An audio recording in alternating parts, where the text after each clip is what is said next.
Oh, the summer sizzle is back. Look at this, blue skies. That was nice last week when we had some blue skies, and at that point temperatures were in the low 80s for highs. Not today. Today we're in the mid 90s, 95 right now. We're at our hottest point of the day. Winds light out of the south-southwest. You can see our dew point sitting at 70 degrees, so it's a combination of heat and humidity. Very quiet though across the area.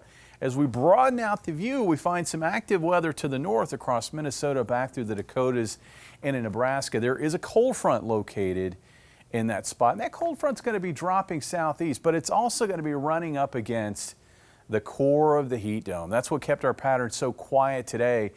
It will also help to block that front, at least for the time being.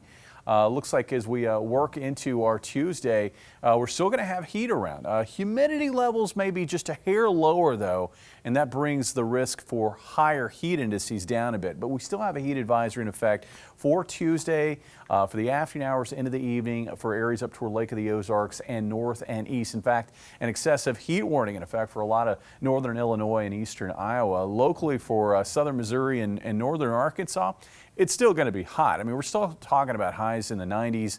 Heat indices, though, will be in that 100 to 105 degree range, so just below advisory status.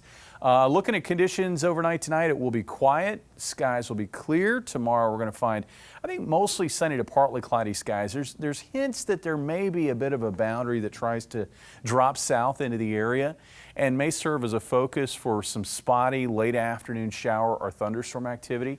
Temperatures tonight, they'll drop into the low to mid 70s. Highs tomorrow will be back in the 90s. Looks like low to mid 90s across the area, about 94 here in Springfield. Winds light again out of the west-southwest at 5 to 10 miles per hour. So here's our timeline for temperatures. Pick out when you think it might be most comfortable, most conducive to get those outdoor chores done. That's probably going to be early in the day or maybe closer to sunset. You can see by 11 o'clock in the morning, we're already sitting at 87 with a heat index in the low 90s. And by early afternoon, temperatures will be in the low 90s with heat indices approaching 100 degrees. And it looks like we're going to find our most troublesome combination of heat and humidity along about 3-4 o'clock when temperatures top out in the mid 90s and heat index values here in Springfield top out around 100 degrees. Looking at the pattern the remainder of the week, Wednesday it's more the same. Same for Thursday. Highs up around 94. Heat index values in the upper 90s to low 100s. Can't rule out an isolated shower storm both days, but rain chances go up on Friday as the first of a series of cold fronts move into the area. So look for a spike in rain chances with that cold front on Friday, with rain chances dropping off through the weekend into early next week. And this is going to be the pattern that we find. This is Friday, taking you through the weekend. Jet stream is going to try to amplify here in the eastern United States. We get more of a dip in the jet.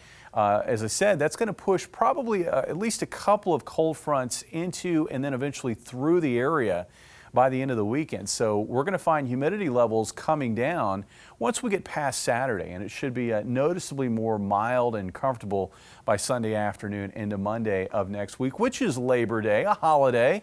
So a lot of folks will be able to enjoy that. Take a look at the temperatures. We go from 90s to highs in the low 80s by Labor Day of next week. Guys? All right, thank you, Jamie.